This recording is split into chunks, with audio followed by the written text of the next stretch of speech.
So this morning, put the 1066 on the TMR after doing the clutch packs in the PTO, and everything worked like it should. So fixed it anyways. So we'll see how long these ones last.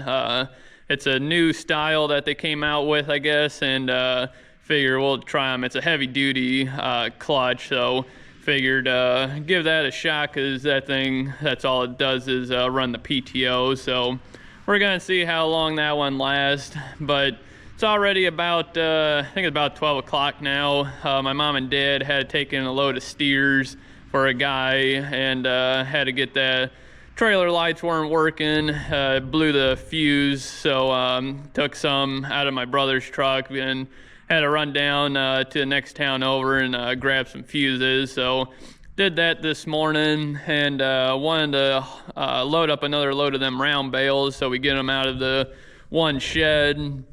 And I want to move a bunch of hay wagons around, because we got them in our end shed that's just got dirt floors, and the hay kind of gets bleached being in there. We think it's just because it doesn't have concrete floors, but they're still on wagons, and they still tend to bleach a little bit. But I wanted to get them moved into that shed that we were taking all the round bales out of, but he don't want round bales yet, so they're of course in the back corner and can't really get any more wagons in there without having to move them back out to get the round bales. So we're just gonna leave them for now, and hopefully next week sometime he takes some more, but we'll see, because we gotta go get some more straw, small square bales, but wanted to haul round bales first, because the straw will be on the trailer for a little bit. But it is what it is, we'll get them later. But now project is that 1066 that's on the rake over there, the PTO in it for the clutch pads. I don't know if they're bad in it too, because you gotta you turn it on and you gotta rev it up quite a bit before the PTO actually kicks in. That was on the bagger that we were using when we were chopping, and just don't seem right. So I'm gonna get that one in the shop and check out the pressure that's on it. I'm hoping, because that one just had the clutches changed about 2 years ago maybe, and it hasn't really been used much other than bagging, so it shouldn't be bad already. But we'll check the pressures in it and go from there. And if it's got good pressure, then maybe the pads are bad, but it works fine when you rev it up. It stays on no problem without slipping, so kind of questioning what it really is, but we'll get it in the shop. And gonna get the Massey baler in.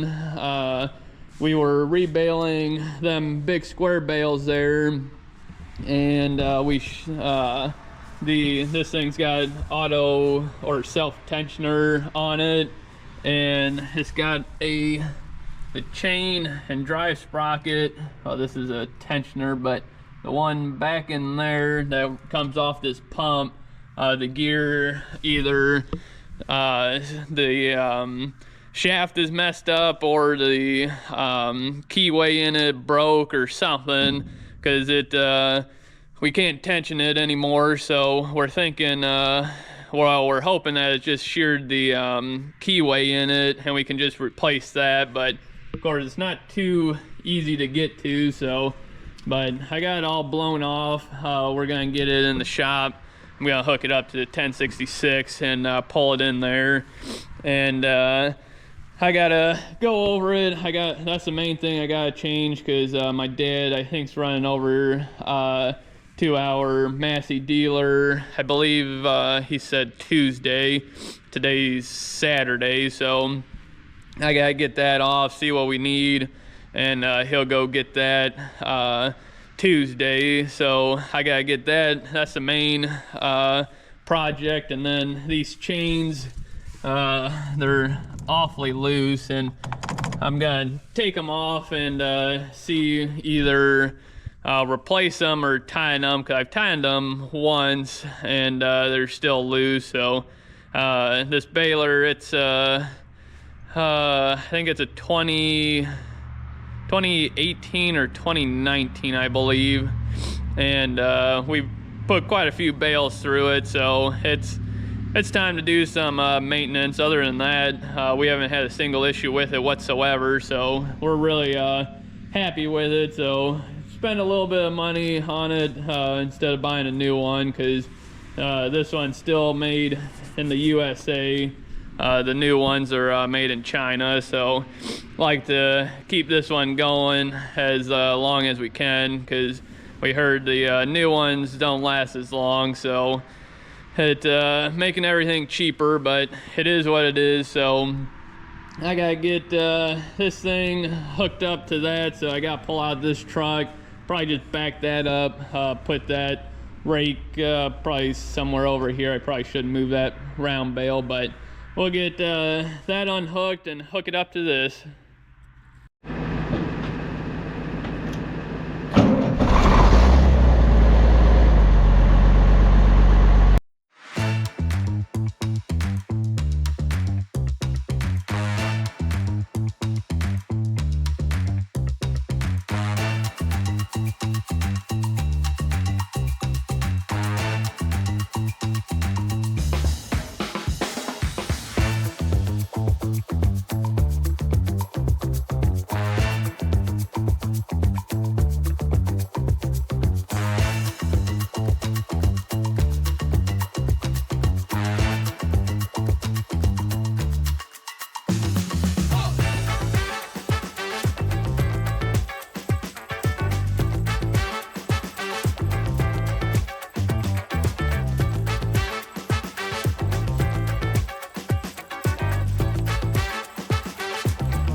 So I got the 1066 sitting outside with the baler. I'm gonna get this out of here and that tractor out of here.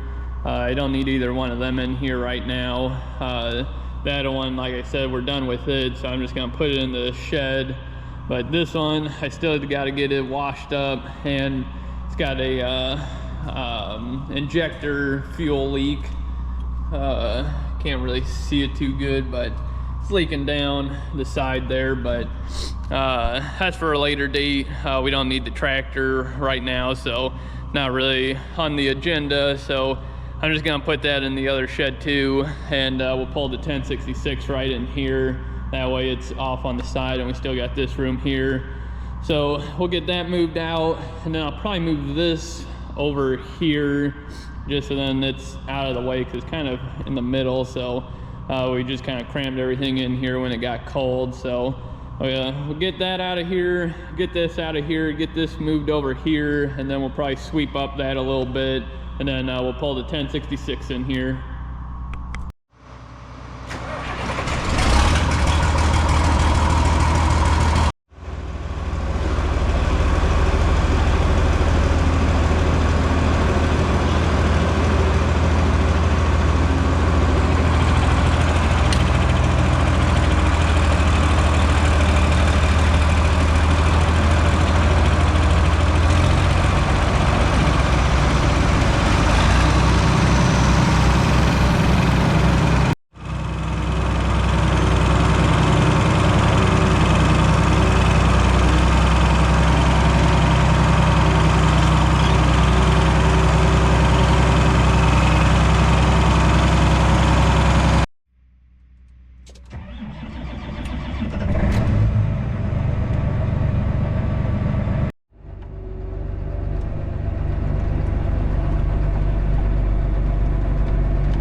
Got both of these moved now in the shed here.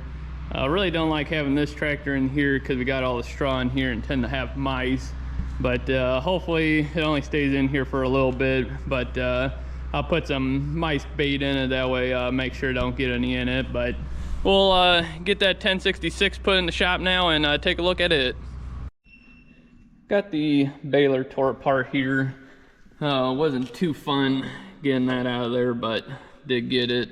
all I did was take this gear off, your tensioner gear, took that off, then you can get back in there. That right there's your shaft for the tensioner, or bale tensioner. This gear, I don't know how well you can see that, but this hole here is a little bit bigger than this hole. It wobbled it. You can see the keyway slot, and then this one you can't. It wobbled it out. I think we lost the set screw, and then this got loose, and then lost the keyway out of it. So luckily that shaft up there looks all right. So what we're gonna do is get a keyway, set screw, and a gear, and that should do this.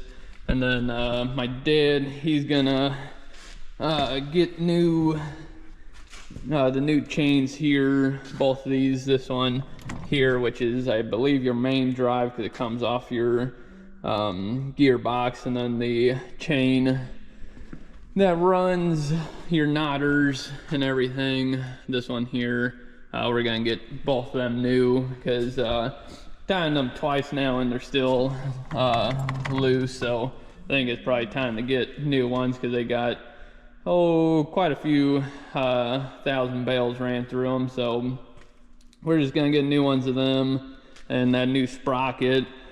And well, I got this piece here is supposed to be two-sided, or got two arms here, but got that in the bucket tractor along with these eyelids. If you guys remember, I changed the bottom ones, I guess it was, and these here, they're starting to get grooved again. See that there, or right there?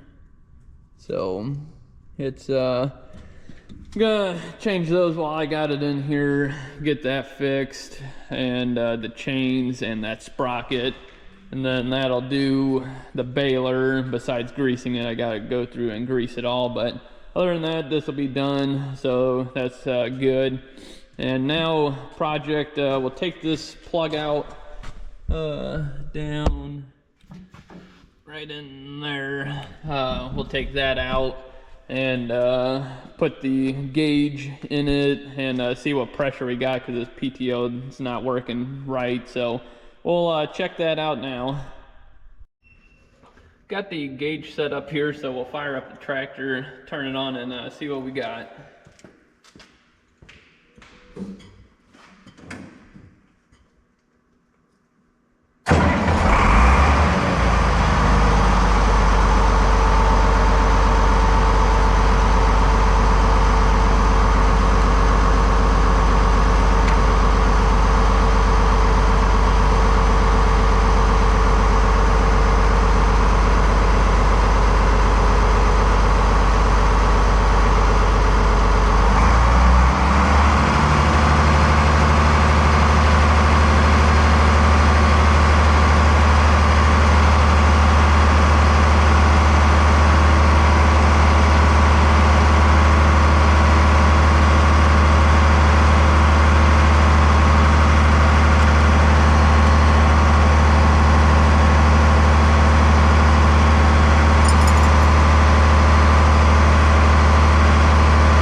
After doing some research on this, found out that about 235 is what the pressure should be at when this thing's on, and we were at about 225, so it's not horrible.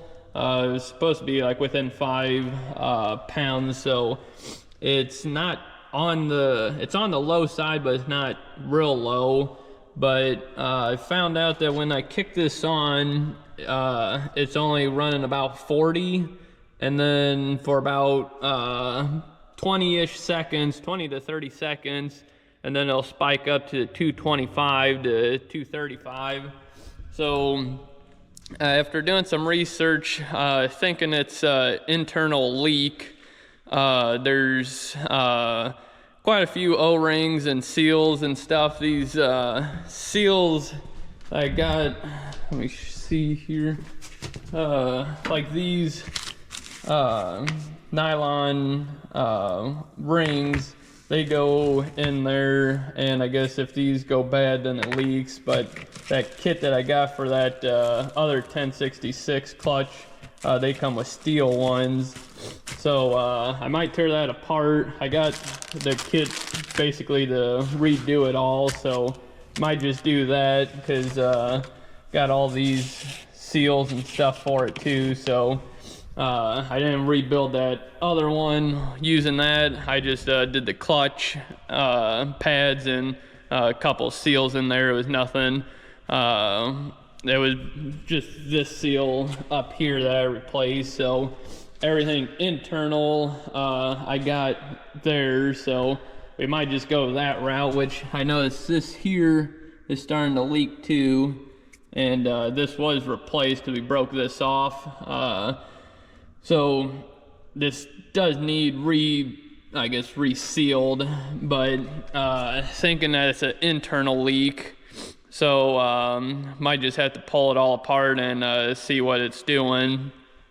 See if any seals blown inside, and might have to get a clutch pack anyways for this thing, because if it's slipping it might have burned up the clutches. So I'll have to probably dig into that later.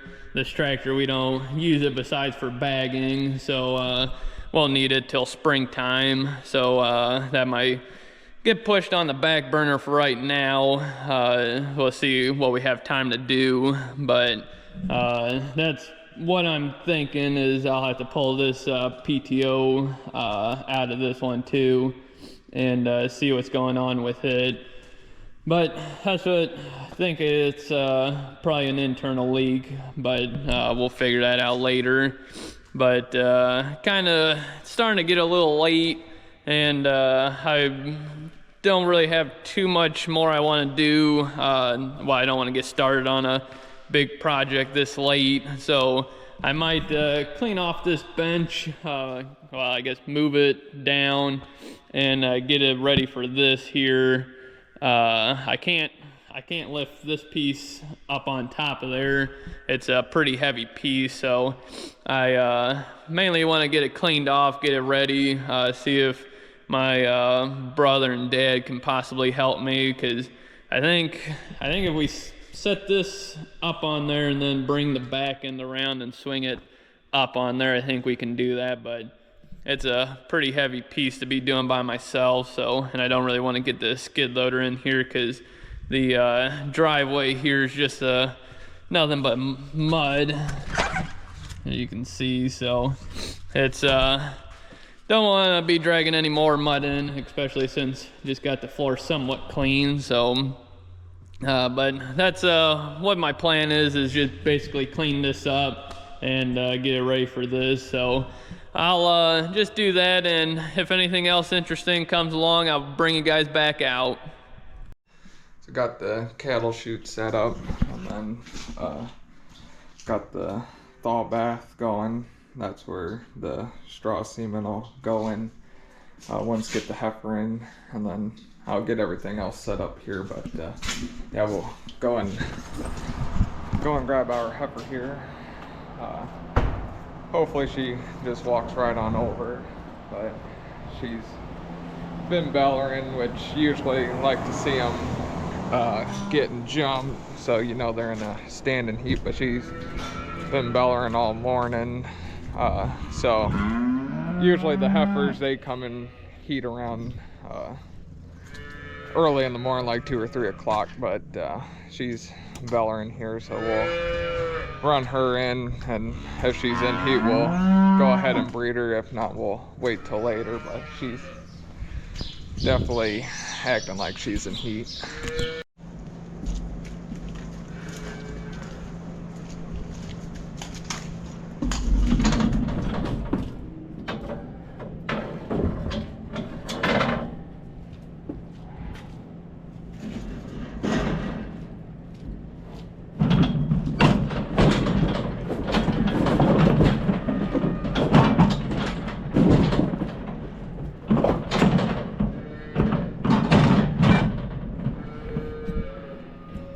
which this one, she's a little too used to the routine.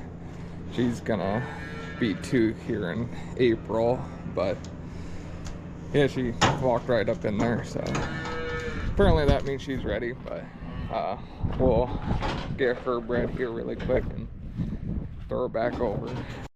So my thaw bath is ready to go. So then I just gotta grab a straw semen out of here, which the bull's in canister 1 there. So we'll get him pulled out here really quick.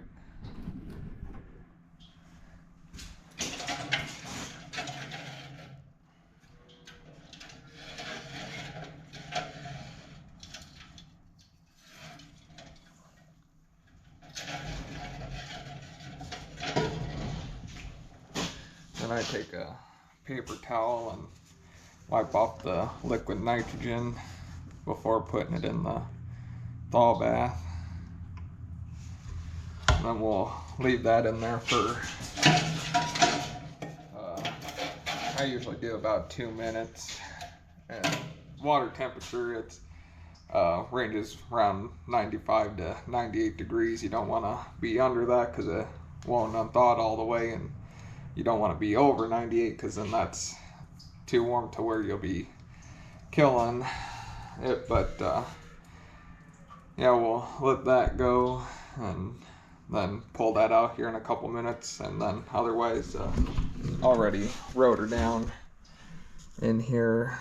When I bred her once before in December 17th, and today's January 27th, so that's 30 days. So that's not quite right, but usually they come into heat around 21 days, usually 17 to 21 days. So she, I don't know, might be needing to do something else there, but yeah, we'll let this unthaw and go breed her here. So it's been 2 minutes. I'm gonna pull the straw out now. Gonna wipe off the water here.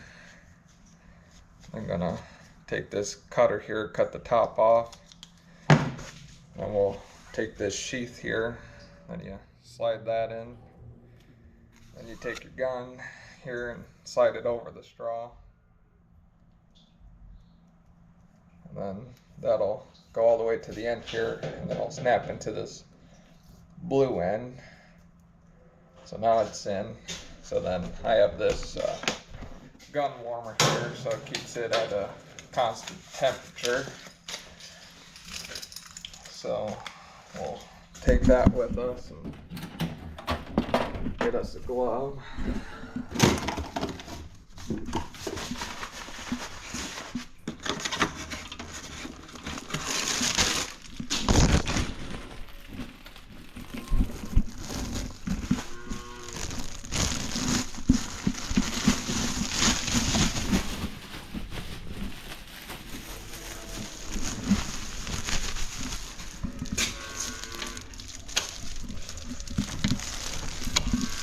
And got our loot, so we'll go and breed the heifer now.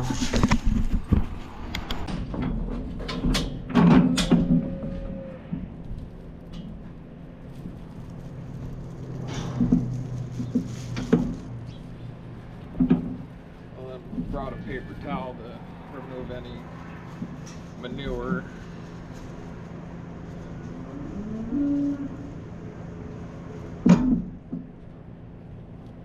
Take your gun, gotta go through the cervix.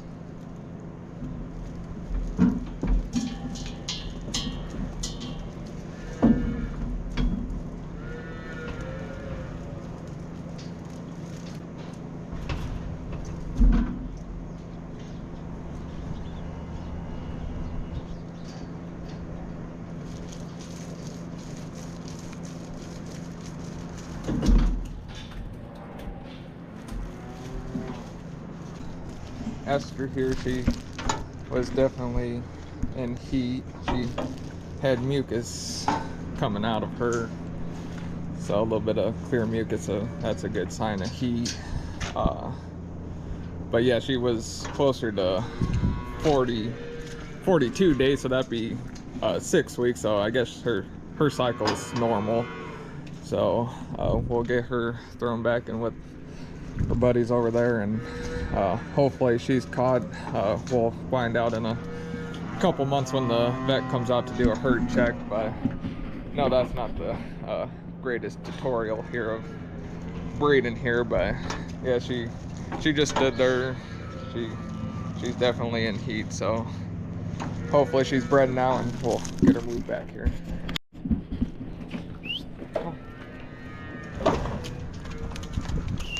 Go. So she's back with these guys here, and we'll lock her in here and go from there. Came out here to check on Phoebe here, the white cow, and she already had a calf and another bull calf. So had these two this morning, so that's 3 bull calves in a row now. So I'm gonna try getting her up here really quick. Looks like she had them a while ago, but she still has a big fluid sac here.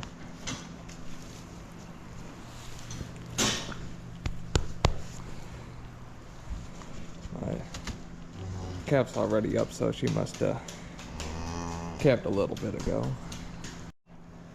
Got Phoebe up standing here, so hopefully she goes and cleans them off. But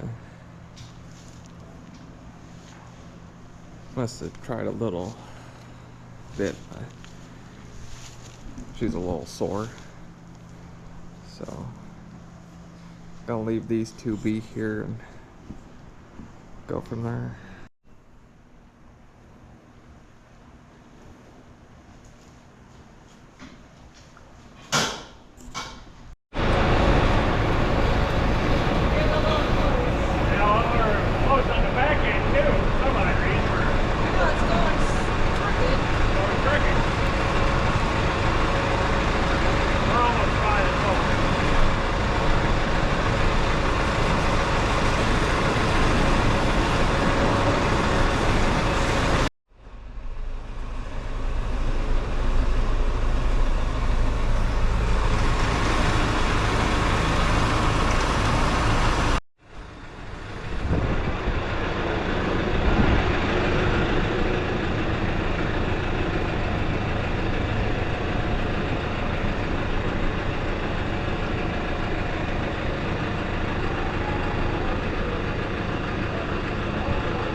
So we got the shed moved back there. As you can see, it's just a muddy mess all throughout here. We just keep getting rain and more rain. But we got the one moved. We're just gonna move all the calves over to that side, because as you can see how much bigger hut that is than that one. I believe they're, I think it's 10 foot wide and 20-ish foot long, and then it's 8 foot tall in the front, so be able to handle a little bit more calves in there.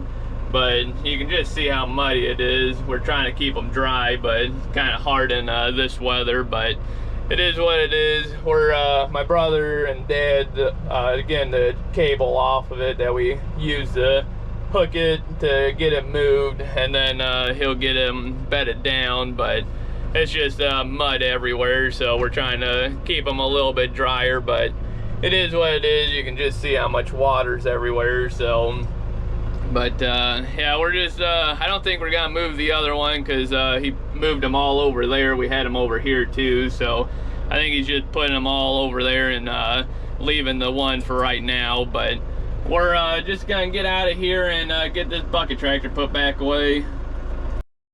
So I haven't really filmed much other than this morning moving them hutches, or the calf sheds, and but got that done this morning, and then hauled some wood, and me, my dad, and uncle got the hood off this chopper here.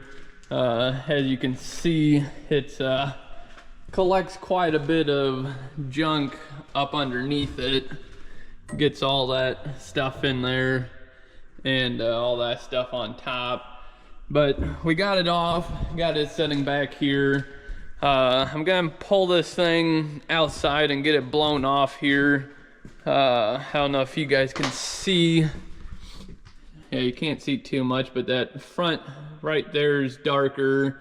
That's where the fuel's coming from somewhere. I don't know how well you guys can see this, but there's a lip right here, and I'm thinking this is rubbing on that, and rubbed a hole in it, because you get it about half full, it starts leaking. Well, that's about that. So I'm gonna pull it out, blow all this stuff off, and see what it looks like. I can't find any of these online, so I'm not sure if I can even find one or if they make new ones or what, but we need to find something to either replace it, or I don't know if I can patch it, because it's a plastic tank, so it's gonna be a hard one to try patching, but we'll see what we can do. We'll get it outside, I'll blow it off, see where it's leaking, or if I can see.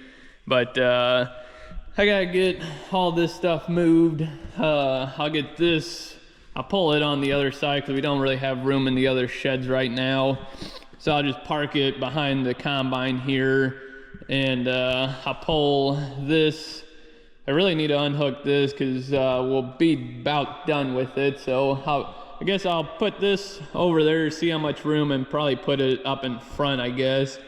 And then pull this, I'll put it off in the corner there, because we're gonna pull the PTO assembly out of it, I guess, and see what's really leaking in there. So I'll do some organizing here. It's already about 4:30, I think, now. So I'll see what I can get done tonight, though. But so I guess first thing first is we'll start organizing this in here and get enough room to get that chopper out.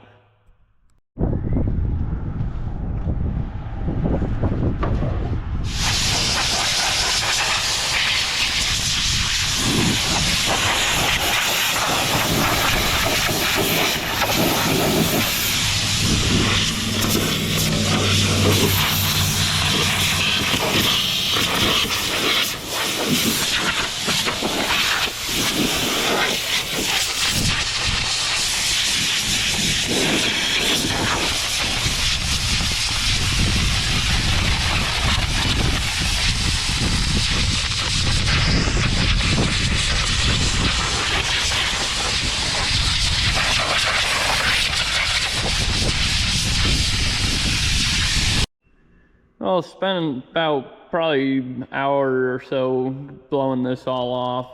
As you can see, all the stuff that just fell off of it from just sitting there.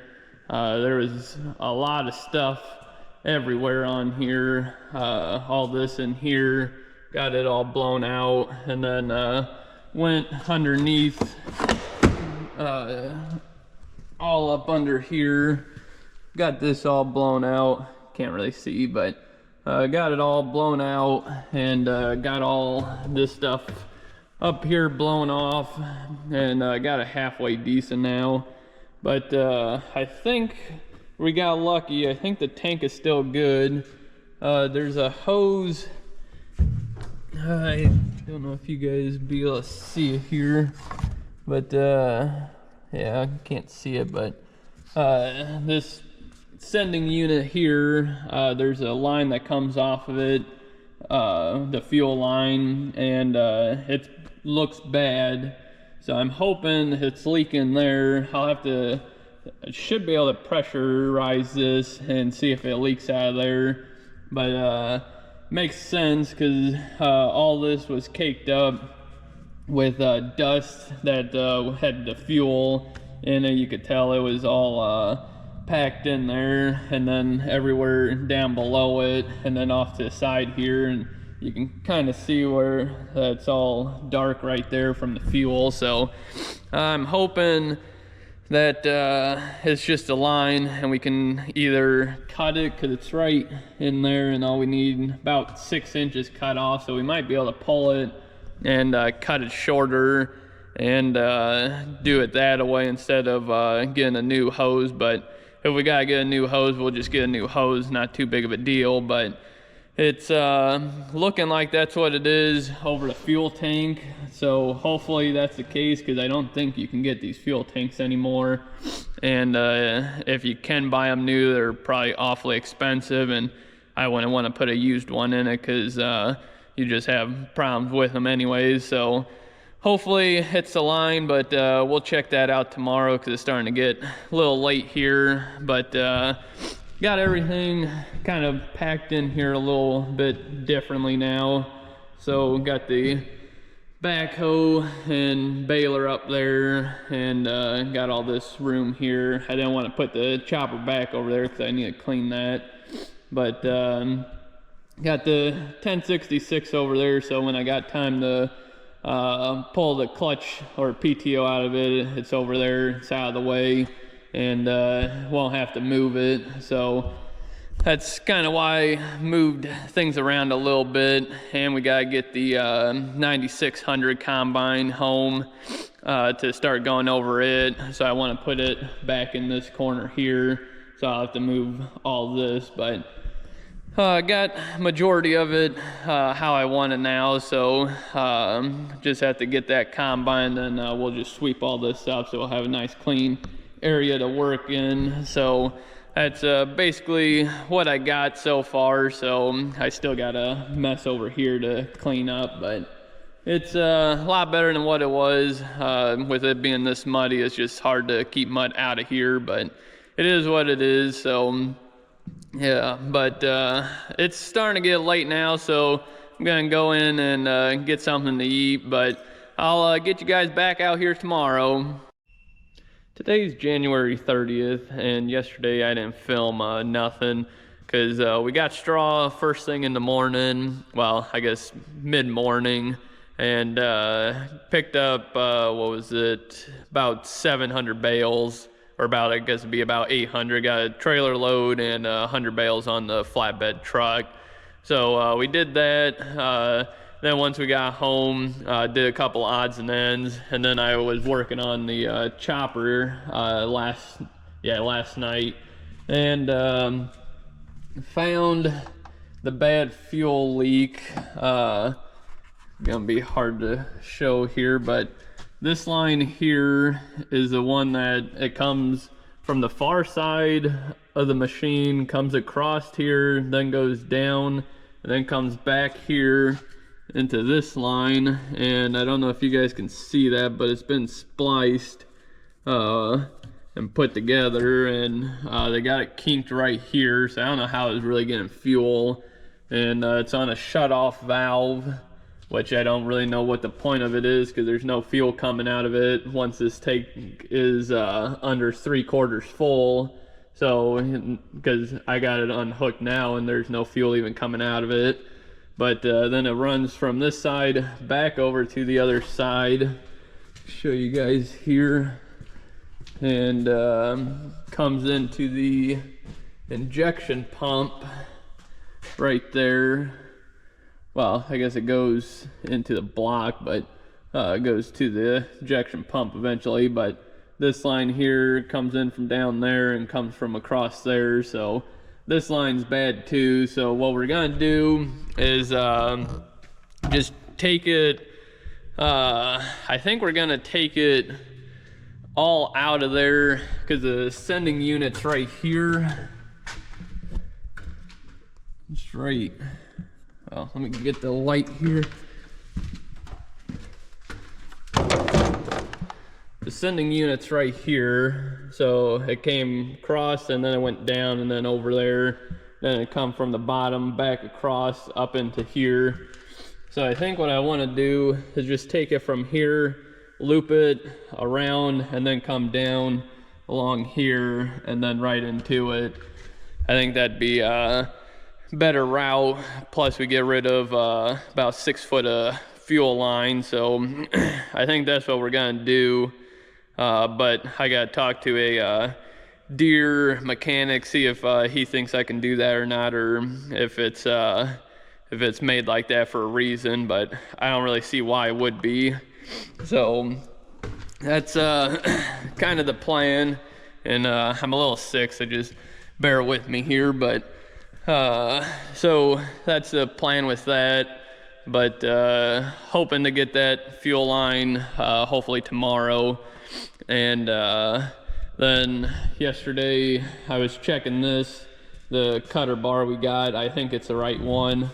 It's I guess it's 2 bolts, these 2 bolts here, and then there's a big one in the middle, and then there's 2 on, or 3 on each side, and slides out. But cutter bars down in there. We're gonna go through this whole machine. I think my dad wants me to change all these knives, so we're gonna go through this, do the new cutter bar, make sure everything's good to go, and then I'm gonna open up that blower and check over that, because if you guys remember this, or last spring, we had problems with it. It was plugging up at the blower, and we had it at John Deere, and they apparently didn't go inside the machine, even though they were supposed to. So we're gonna go through this whole thing and just make sure everything's right on it.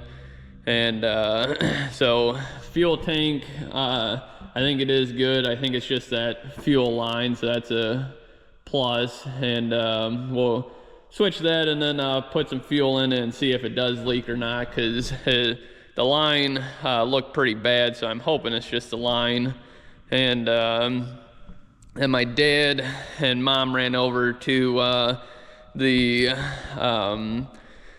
Massey dealer, and they're about I think a little over an hour away from us here, so they ran over there to get the sprocket for this tensioner here, stripped it, and broke the keyway, or lost the keyway, one of the two. So they're getting that, and then the 2 chains on this side here, getting both of them there. So we're gonna get that going, that way this thing will be done.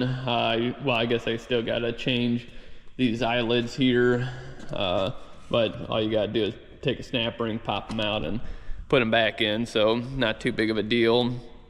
But yeah, so I'm just gonna spend some time in here, get some things done, so I'll get you guys back out when I'm getting something done. So I finally got the fuel lines all off. As you can see, they were pretty bad shape. This one here was the one that came off the top of the tank, so it was up there, ran across and down and back this way. I believe this is the bad spot there.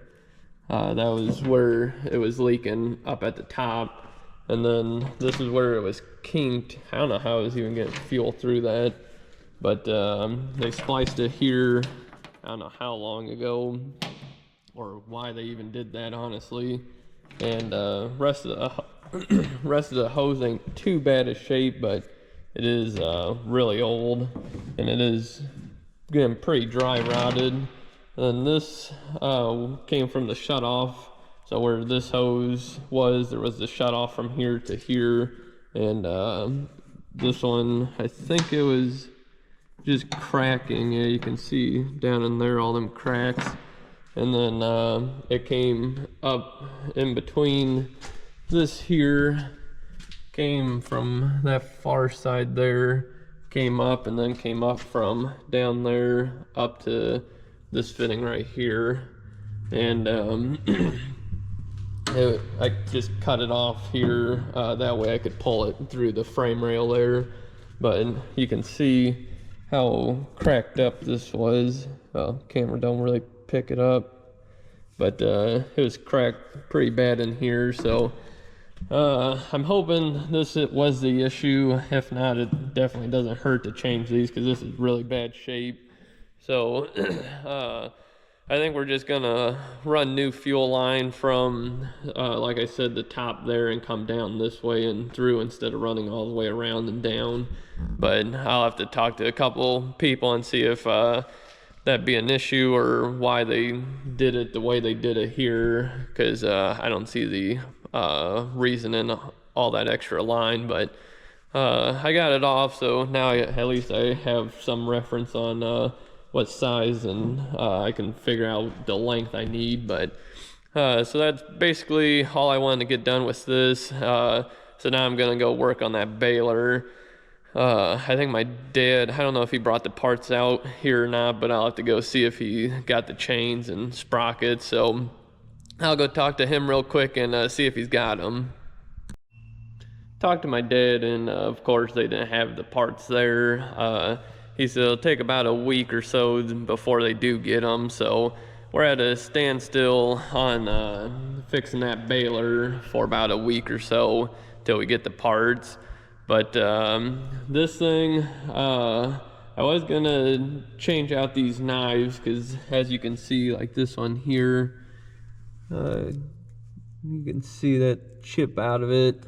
Some of these are worse than others, like this one, the corner's gone, but some of them aren't too bad. But I think we're gonna change them all. That way we don't have any issues with them.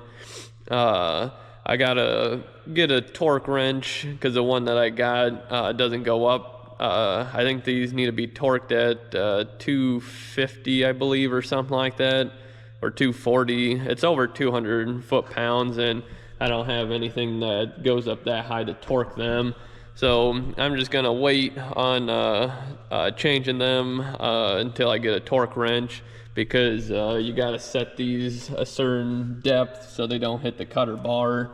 So what you basically do is take out one and then you spin it around, adjust it, and go from there. So I'm just gonna wait to do that, and we'll do that another date.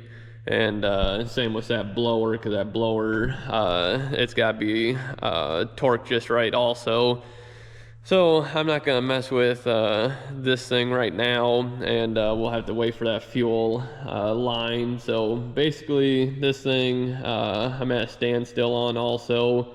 I guess I could take out the cutter bar, but I'll have to read into doing that here.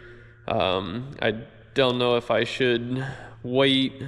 I think you should probably back it off first, but I'll have to look at the procedure on that, I guess, and go from there. But I'll look that up here real quick and go from there.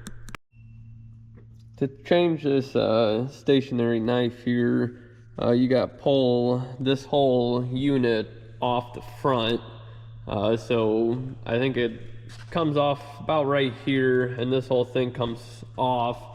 There's a whole breakdown in here on how to do it and whatnot, because you got to remove the harvesting unit, which is your knife in here. This whole thing comes off, and then you got to take the feed roll housing. You got to take that apart too, because this piece here, so this is your stationary knife or cutter bar.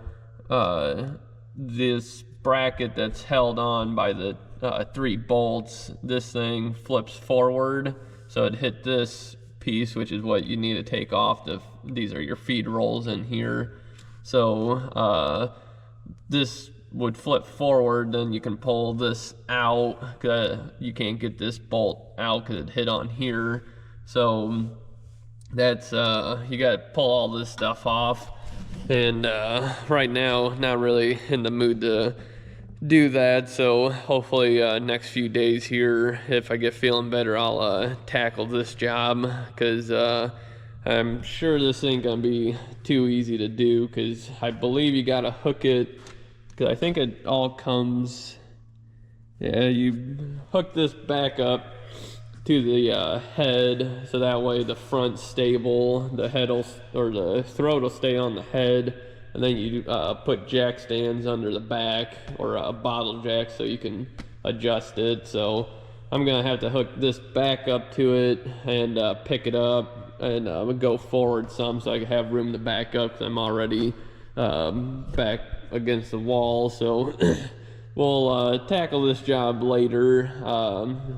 We're not in big rush for this thing right now anyway, so I just thought it wasn't too big of a job, but apparently it is. And I don't know if it's really necessary to have to change the cutter bar, but it does have some pretty bad wear, it looks like. So while we're doing work on it, I figured we might as well do it. So we'll tackle this hopefully in a few days though. But right now kind of ran out of projects that I wanted to get done, so I guess now we'll probably work on this thing then, get the oil drained out of it. And I won't pull the PTO housing tonight because it's I think about 6:30 now, and really not in the mood to do that right now. So we'll just get the oil drained. I gotta get the catch pan cleaned out because we'll probably reuse this oil.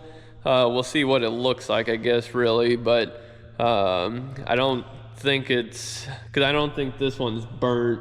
I think it's a suction tube or a seal or something in it that's letting all the oil either bypass or not get sucked up or something. So I think the oil's still good, so we're gonna try reusing it, because if we don't, it takes I think the other one took 15-ish gallons, so really don't want to put oil in it, new oil, if we don't have to. So that's kind of that thing. So we'll get that drain pan all cleaned up, because it's got some of that old junk oil from that other tractor that I did. So we'll get that somewhat cleaned out here and get this oil draining.